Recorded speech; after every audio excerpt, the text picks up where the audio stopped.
Hello, everyone. Welcome to another episode of Game Informer's Test Chamber. I'm Andrew Reiner, and Tim Turry is sitting next to me playing Shovel Knight. Hello. Hello, sir. How are you? Good. I read your review of this earlier, and you didn't point out one thing. When we booted up this game, it's Yacht Club Games. You got to be in a yacht club to purchase this. I am in a yacht club now. You actually just have to purchase it, and then you're in a yacht club. Really? Yeah. Do you get a yacht or just the game? It is. I haven't gotten the yacht yet, but we'll see how that shakes out. But you do have a Shovel Knight. That's right. He's adorable. And a shovel, and a Scrooge McDuck-style pogo shovel move. Which is underused in video games. That was one of my favorite moves in all of NES gaming. Turns out you use it all the time in this game, and it's super fun. So yeah, this is Shovel Knight. I've played the game. I beat it. I gave it an 8.75. I like it a lot. And here I am playing it again, and I'm happy to be playing it. And you're playing it on PS4 currently. What other systems is it on? This is actually, I'm on Wii U right now. Oh, you're on Wii U. Yeah, I'm sorry. it's actually, they showed a lot of like Nintendo loyalty. They're going to be on Wii U, 3DS, and PC. Okay, so no PS4. No, not yet. I'm making stuff up.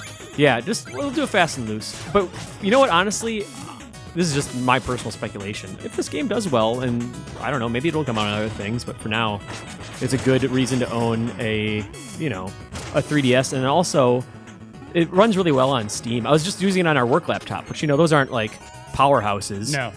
And it runs just fine. So those computers are made for writing text. Correct.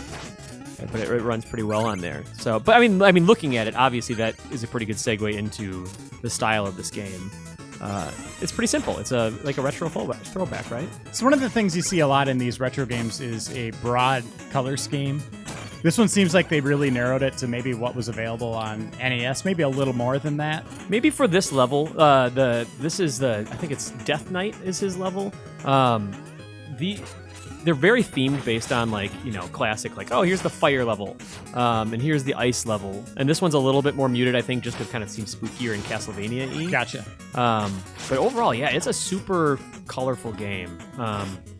This one does some cool stuff with like silhouettes and that, like this. And as you pointed out in your review, which is on the website now, it controls remarkably well, and we're seeing that with your platforming prowess here. It feels so good. This obviously pays homage to like DuckTales, like I mentioned before, or Mega Man, and like specifically, I feel a lot of Capcom in this. But it's NES, old school NES games for sure. But it controls like you remember it. You know what I mean? It's not quite as stiff. And I think I'm playing. Is this a New Game Plus? I'm seeing a lot of bombs in here. But it controls very, very well. Like it feels like you want it to. A second. Okay, that went well. I love this little animation. Yeah, that's fantastic. Finds that. And what are you collecting gold for? So you could get a bunch of gems and stuff, and there's actually an interesting mechanic with that. But you can upgrade your armor so you can get like a charge shield slash, or you can upgrade your shovel so that when you hit the ground, you have full health. It sends out like almost like a Zelda-style blast out. Interesting thing, and why I'm hanging out by this checkpoint is because your money is important, and if you die, you lose bags of it, kind of Dark Souls style. Okay. Just a percentage of it. And if you want to get some extra money and be risky, there's about 4 checkpoints on a level, sometimes 5. You can go like this and destroy a checkpoint and then get some gold. But if you die, you go back to the previous checkpoint. Exactly. Okay. So, that's risk reward in a nutshell right there. And it's a really clever way to remove some of the sting that especially like old school games come with as far as difficulty goes. You remember when Mega Man 9 came out and everyone was just like, how did anyone ever play these? Right. And I think that's a really clever way to get around that. It seems like you're doing okay. Well, as you die. Yeah, exactly. But how is the difficulty overall? Is it? Well, I mean, that's tricky because it seems like you flew through it when you were reviewing it. I mean, that's a hard one to detach from. I guess I can only compare within my experience, and that's like it's not as hard as those games that it's paying tribute to, right? It's not quite there. It's the checkpoint has a lot to do with it. The checkpoint system. You can upgrade your health, which, I mean, that obviously is the first thing I ever pour money into in a game when I'm given upgrade options. Let's see, I just have to cheese through that guy. So it's not as hard as those games. It's not as hard as Mega Man 9 or Mega Man 10 or something like that. but it's really fun because you can just kind of keep it going, and if you beat the game, in a few hours, then you have New Game Plus, and it ratchets up the difficulty in a pretty significant way. But you can bring all your gear in. And tell me a little bit about Yacht Club Games. So Yacht Club is it's made up of a lot of folks that were over at Way Forward. And then they went over to start up their own development studio. And if you were Way Forward, they were responsible for Contra 4, which was just like a great retro throwback that just looked exactly like Contra 3: The Alien Wars. Some of them went on to work on the DuckTales remastered. And then there's a whole I believe also the Shantae games, which are very retro inspired.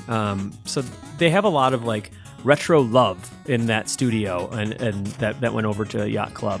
And then they did Kickstarter last year for this project, and it did well. They exceeded their goals. They hit all their stretch goals, and now here we are playing it. So and I honestly think I didn't back it at the time, but I can't see how anyone could be disappointed with this final product, because it is retro, and it does hit those notes, but it does enough cool new stuff that I don't know. I just feel like it scratched an itch and then went a step further for me. To bring up the Kickstarter, they asked for $75,000 and they made over $311,000 from almost 15,000 backers. Yeah, so people wanted this kind of game, and another thing, I mentioned this in my review, but these kinds of games, like the retro throwback stuff, that's it's kind of everywhere right now.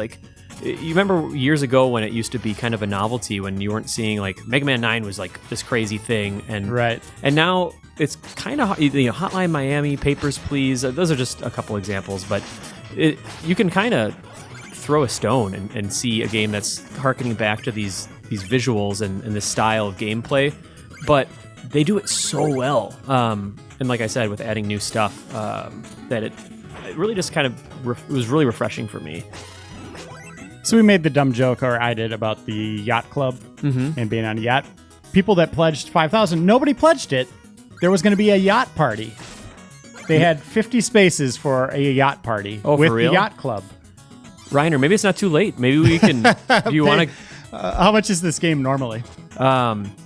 Gosh, I want to pick it up today. I think it's either 15 or 20. I think. Okay. I don't know the exact, so check it. Don't just pull out your wallet and and throw down without looking at what you're spending. But or you could spend $5,000 and maybe get a yacht party. Yeah, maybe they'll still just be you and the developers, I guess. Yeah, maybe they'll just open up that stretch goal. I would go hang out on a yacht for $5,000. So. Yeah, that's one of the most creative stretch goals I've seen. I like it.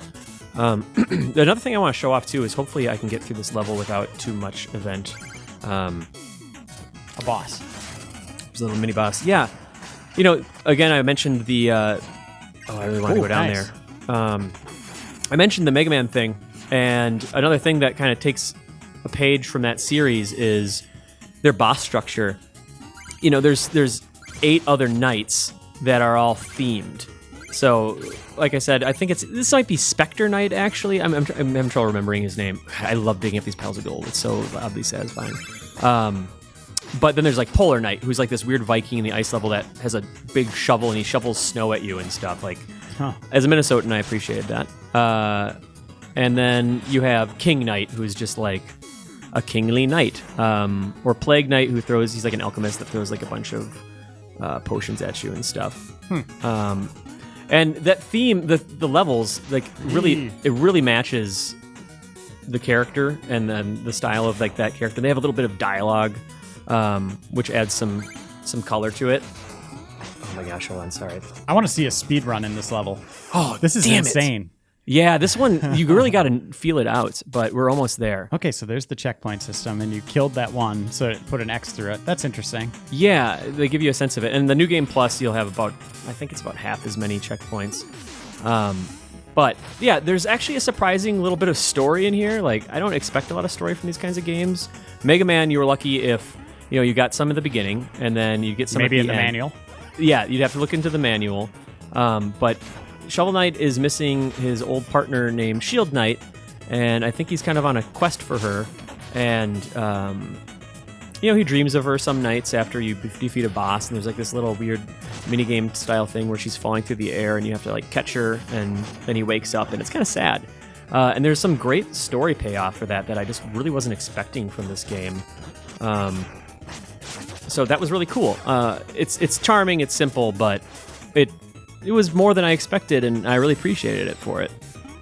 All right. People Wii U owners are hungry for new games. Obviously, we just got Mario Kart, but yeah, you would say this is just a no-brainer. Like, if you like old school games or even just action games. Yeah, exactly. I mean, honestly, it's a pretty much a slam dunk no matter what you're going to be playing it on. It's a great reason to own a Wii U. It's a great reason to own a 3DS, and then, I'm not a huge fan of playing games like this with a keyboard. But if you have like a wired controller, like a 360 controller, that's a great option to play it on. It feels good even with that kind of weird D-pad. You'd say all three are pretty equal? They're all on equal footing as far as I'm concerned. They all play really well, especially considering, the kind of simplicity of this game and how it's not too taxing on your computer. And you brought up New Game Plus earlier. Yes, there is New Game Plus in it. And then there's also a challenge mode. Okay, here we go. Let's see here. So there's some replay outside of the main game itself. Yeah, definitely. There's things to collect if you want. There's like little fishing mini games and mini games you can do in town. All right, how's this going? It's not going too poorly. You're good. He's got 4 orbs left. Yeah, I'm actually really excited to dig into the New Game Plus because like it didn't scratch that super hardcore difficulty itch that I usually have with these kinds of games. So keep that in mind if you're expecting that. But it's probably quite a bit harder for, someone that didn't maybe grow up playing a lot of these kinds of games. Good to keep in mind. Okay, this is going pretty well. Turns out games weren't super fair back in the day. Right. Yeah. But obviously we've learned, developers have learned a lot as they've moved forward. That's right. There's a lot of adding artificial longevity to the game and just letting someone beat their head against a wall. Is this it? Okay. One more hit. You got him. He's done. Yeah. Ah! Let's go. Bring it on. Turn on the lights. There we go. Nice. I love those too. Oh, that's classic His Mega robe Man right there. falls off. Yeah. So that makes it really satisfying. You ever see under the helmet? I have not seen Shovel Knight without his helmet on. Oh, I bet he looks just like Master Chief. You're probably right. I mean, without his helmet or with a smaller Master Chief helmet on? Yeah, with the smaller Master Chief helmet on. Yeah, that's one thing we learned from Frank O'Connor at 343 is that there was a point where they took off his helmet, just in development, and he had another helmet on. That's amazing. I love that. This is something that I didn't realize, and then Cork was playing this a little, Jeff Cork, and then you can just go and put out your fire, and you get a little achievement that says "Only you" when you do that, because you gotta snuff out your fire. That's how forest fires are a big deal these days. They're everywhere. So unlike Mega Man, like we were talking about, there's this where it's an overworld map. Yeah, very Mario 3. Wandering dudes on there. Some other little challenges you can do. What are the dudes? Just like mini boss fights? Let's see what this is. I think this is almost reminds me of Zelda 2 a little. Yeah, totally. Well, especially with the slime. Yeah. And what's cool about this is, it's fun that you have other things to do besides just go through the levels and beat the bosses and then go on the final Dr. Wily style, attack run on the Evil Enchantress. They let you kind of experiment with the game a little bit more and just enjoy the gameplay in these a little bit more, I don't know, simpler levels, or just, oh, the music's really good too. I'm sure that people watching have caught wind of that, but this is just a small little thing to do. And you can go back to levels that you've beaten and do sort of, like the athletic stages in Mario where the screen's scrolling. Right. Like this eventually might have one of those, and I can go and just gain some gems and stuff. Actually, before I go and we show off King Knight real quick, I will, I'll show you just how that guy's way too happy. He's the bard. He wants to buy the scrolls I found. That's clearly a lamb or a deer dressed up as a lady. Wait for it. Deer lady. Ah, it's a deer. See? Mm-hmm. This game has a cute little sense of humor if you're into that kind of stuff. But obviously, we keep calling out old games, and that's by design. They want us to have that connection. But it's not just a kind of a mismatch of old games. It has its own unique charm as well. Yeah, absolutely. And that's something you brought up in your review, which I thought was a really interesting point. That you can't just get by being retro. No, not at all. I mean, it's incredibly authentic, and it just they're kind of creating this universe that like, I want to play more of this. You know, there's subtle backstories behind these other knights that you're fighting. I like doing this. There's these subtle backstories by the other knights. Seems like there's these other like characters that just want it. Okay, I'll show you how you get that one. This is for the kids at home. Come on, lady. So she comes over here, and then you jump off that there, and then you give this to the bard, and then you dig into this and get gold. It's really satisfying when you find a whole mess of gems and stuff.